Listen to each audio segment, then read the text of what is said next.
may sasabihin ako sa'yo. Ano yun? Huwag kang mabibiglaan. Bakit? Buntis ako.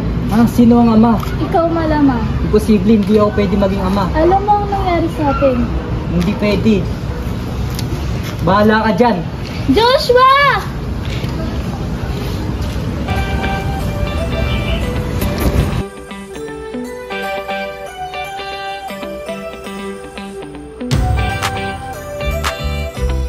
Ma!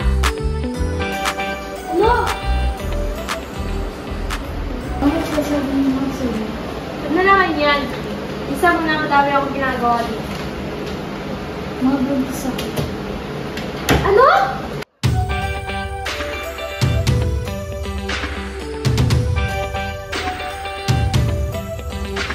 Minsan ay kailangan na mag-ingat sa sarili na paalala na mga bagay na di kontrolado, pinoproblema. Pero teka lang, man bang pagkakailangan sa'yo?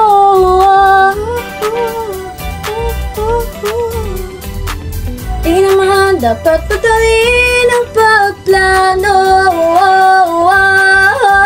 Sino bang nagsabi ba wag gumamit contraceptive? Di naman ito delikado pag ginamit na sa bawat pag-iingat ay ligtas gagamitin. Ito nasa buhay ay tagumpay na.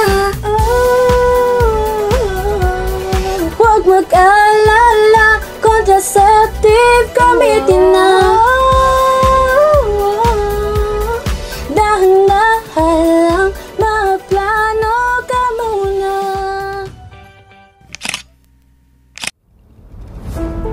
Many children are unable to attend school because their parents cannot afford to send them due to financial struggles. There are 121 million women in the world who experience unplanned pregnancies, many of whom are not prepared for the responsibility.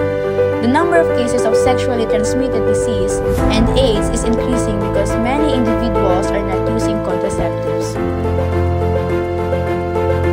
Use contraceptives for your safety and to prevent unintended pregnancies, sexually transmitted infections, and health complications related to unplanned pregnancies or untreated reproductive health conditions.